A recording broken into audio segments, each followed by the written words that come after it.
We also welcome to my left several team members involved in the writing of Saints, historian Steve Harper and Lisa Tate Olson, as well as writer Scott Hales. They will be available for interviews following the program. We will first be pleased to hear from Elder Renlund. He will be followed by Elder Snow. We will next hear from Matt Groh, a historian and director of the Publications Division. Elder Cook will then provide remarks and conclude the presentation portion of the event. We will then have time for individual interviews. Elder Renlund. Thank you for being here and having the interest in being here. The history of the Church of Jesus Christ of Latter-day Saints is precious to both members of the church and to the Lord. On the day the church was organized in April 1830, the Lord said, "Behold, there shall be a record kept among you." For the first year, Oliver Cowdery kept that record, and then the Lord called John Whitmer to fulfill that role. In 1831, the Lord declared, "It shall be appointed unto him," John Whitmer, "to keep the church record and history continually. Wherefore it shall be given him, inasmuch as he's faithful by the Comforter, to write these things." A later revelation to John Whitmer told him how to fulfill his calling, that he would write this history for the good of the church and especially for the rising generations. These revelations provide a pattern of how the Lord wants the record to be kept, his history to be kept, of his dealings with his children, and that it should be under the direction of the Holy Ghost. It's a pattern that God has followed before. He instructed ancient prophets to do the same. From Nephi to Moroni in the Book of Mormon, the Lord commanded that their history be recorded. Our church historian and recorder today, Elder Stephen E. Snow of the 70, has fulfilled this divinely appointed responsibility spectacularly for 6.5 years. He has the wonderful challenge of recording the history of the church that spans the globe, from Albania to Zimbabwe, from Chile to Norway, and everywhere in between. While the history includes exciting rushes of revelation that affect the whole church, some of the most interesting aspects are the individual stories of faithful members.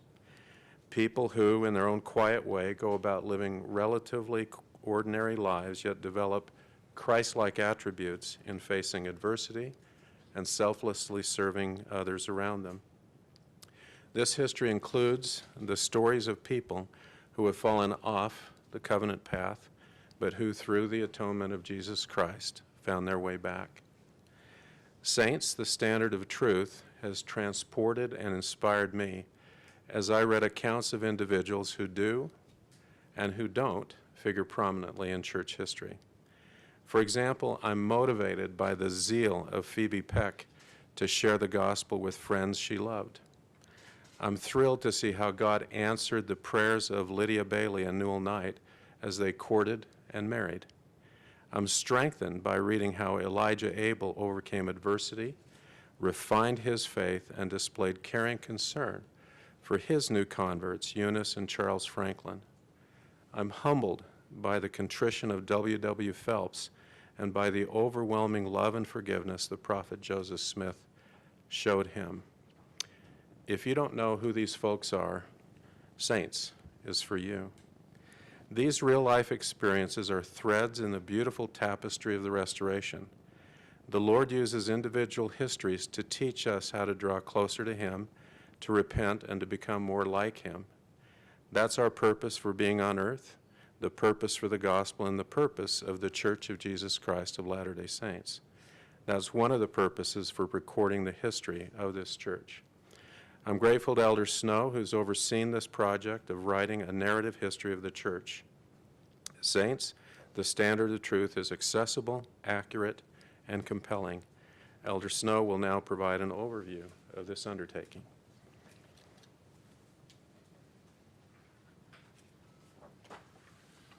Thank you, Elder Renlund, for your kind words, and thank you for being here. I've looked forward to this day for almost 6 years, and I'm thrilled to be here today as we release the first book in a 4-volume series, Saints, the story of the Church of Jesus Christ of Latter-day Saints in the latter days.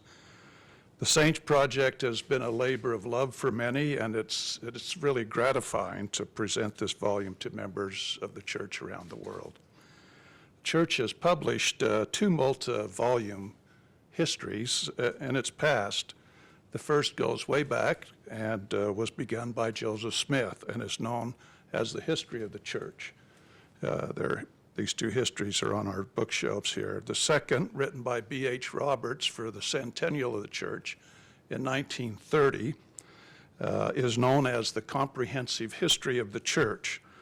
Now, it's been almost 90 years since then. In 1930, church membership was less than 1 million and was centered primarily here in the Intermountain West. Today, the church has over 16 million members with congregations in 140 nations around the world. So it's clearly times have changed, and it's time scholarship and knowledge have increased, and it's time for a new history for the global church. The first 7 chapters of Saints have already been serialized in the church magazines, the Ensign, and for the International Church, the Liahona. And my reports I've received back people have indicated that they found it enjoyable and engaging.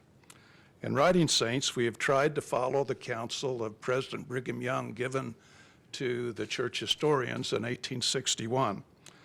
Quote, "Write in a narrative style," he said, "and write only about 1/10 as much." End of quote. Saints draws on the power of narrative, but it is not fiction. It is a true story based on the records left behind by the early saints and by others.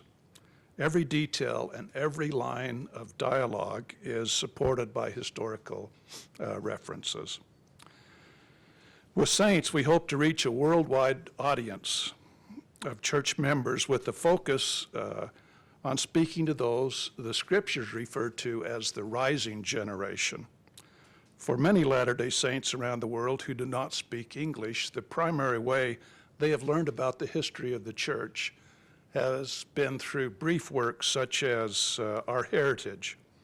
These short summaries give a broad overview of church history, but do not go into great depth or provide needed historical context. Saints is a response to this need for a more in-depth telling of our story. As of today, Saints is available online at saints.lds.org and on the Gospel Library app in 14 languages: Cebuano, Chinese, English, French, German, Italian, Japanese, Korean, Portuguese, Russian, Samoan, Spanish, Tagalog, and Tongan.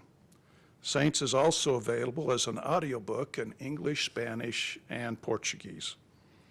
And we are releasing this book in print in English today and in 13 other languages by the end of the year. In the United States, this book will cost $5.75. Quite a bargain, I might add, for a 700-page book. In many countries, the book will be even less expensive as the church subsidizes the cost to make the book more affordable. Saints is written with accessible language, but that does not mean that it is a simplistic telling of our story. Just the opposite is true. Readers will discover familiar stories alongside lesser-known characters and events, as Elder Renlet has demonstrated. They will find stories of sacrifice, courage, disappointment, failure, and triumph. They will learn about difficult topics and witness God's hand in the lives of his children. I'm now pleased to introduce Matthew J. Groh of our Publications Division of Church History.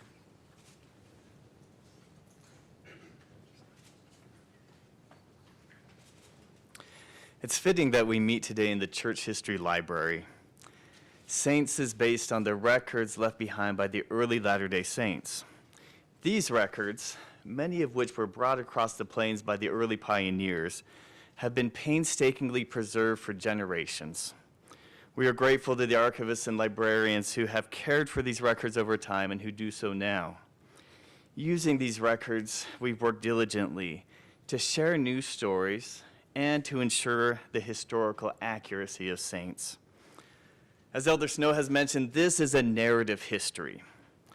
Our team includes historians charged with finding the best sources and understanding the historical context, creative writers tasked with making the narrative engaging, and editors who work to ensure that the book is accessible to our audience. I would like to thank the many excellent people who have helped research, write, review, publish, and publicize saints. The narrative is structured around the lives and stories of real Latter-day Saints.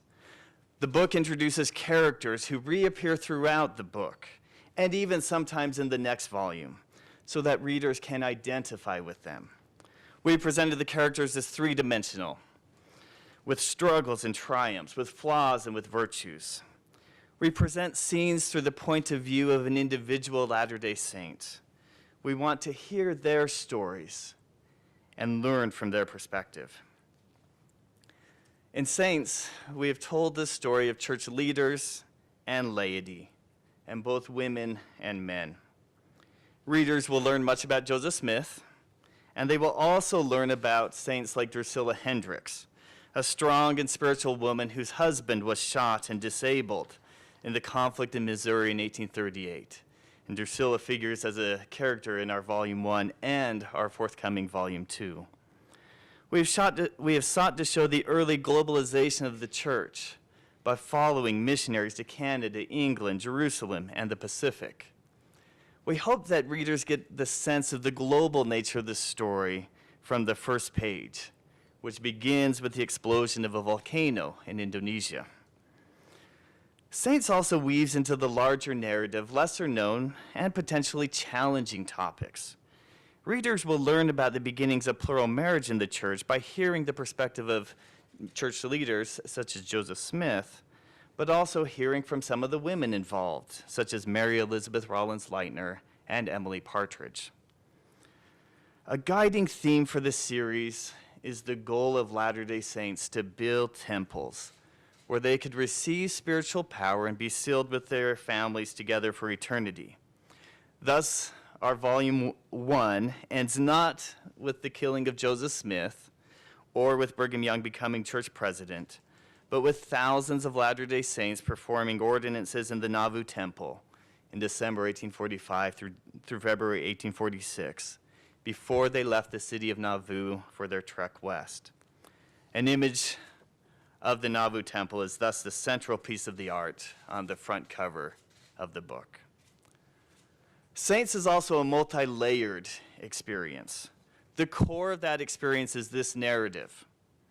Readers desiring more information on a particular topic will find almost 100 pages of endnotes and bibliography, in very small type, I might add, pointing them to the primary and secondary sources on which the narrative is based.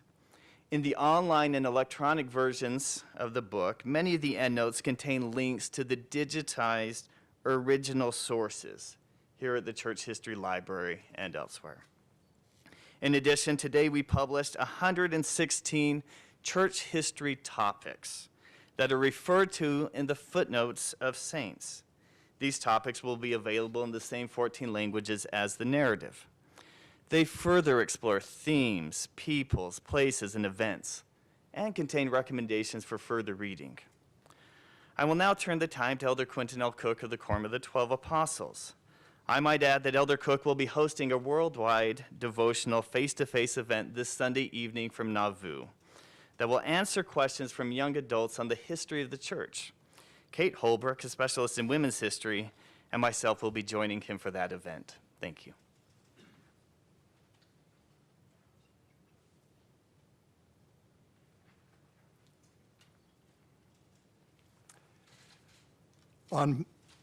On behalf of the First Presidency and the Quorum of the 12 Apostles, we express appreciation to the scores of people who have made this narrative history possible. We particularly express gratitude to the church historian, Elder Stephen E. Snow, the assistant recorder, Reed L. Nielsen, and the director of and the director of the Publications Division, Matthew J. Grow. They, together with the editors, writers, research specialists, have meticulously researched and written this magnificent work. Over the next several years, the church will publish 3 more volumes of the Saints series. The subtitle for each of these volumes has been taken from Joseph Smith's statement in a letter to John Wentworth in 1842. Joseph wrote, "The standard of truth has been erected. No unhallowed hand can stop the work from progressing.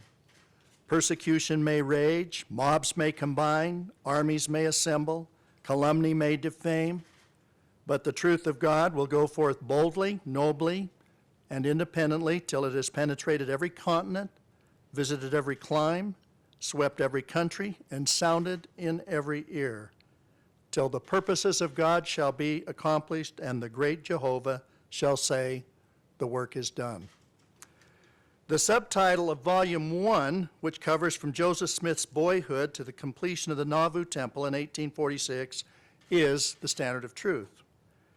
The next volume will tell the story of the pioneer era in the American West, a period of accomplishment, but also opposition. Its subtitle is No Unhallowed Hand, maintaining the theme of temples. It will end with the dedication of the Salt Lake Temple in 1893. The covers of each of these, and I'm going to go through the last 2, are portrayed in these renditions, these paintings. The one we're celebrating the release of right now is the one on the far left with the Nauvoo Temple on it. The one I'm just talking about is the second one, which has the Salt Lake Temple on it. The subtitle of the 3rd volume is Boldly, Nobly, and Independent. This volume will cover the globalization of the church in the first half of the 20th century and ends with the dedication of a temple in Switzerland in 1955, the 3rd one there. The final volume, with the subtitle of Sounded in Every Ear, will tell the story of the church since then, with an emphasis on the growth of the church around the globe. 3 temples on it will cover and will symbolize areas when temples were constructed around the world. One will represent South America, one Africa, and one Asia. The team is hard at work researching, writing, and editing these 3 books. We anticipate that all 3 will be published in the next 4 years or so. Saints is an official history of the church. The project was commissioned by the First Presidency, and the final product has been reviewed by many individuals, including experts in church history employed by the church, as well as at various universities, representatives from the General Auxiliary Presidencies, the Quorum of the 12 Apostles, and the First Presidency. In a formal message from the First Presidency contained in the book, they expressed their desire that this volume will help readers remember how merciful the Lord hath been unto the children of men. In this spirit, we are pleased to present Saints, the story of the Church of Jesus Christ in the latter days. Thank you.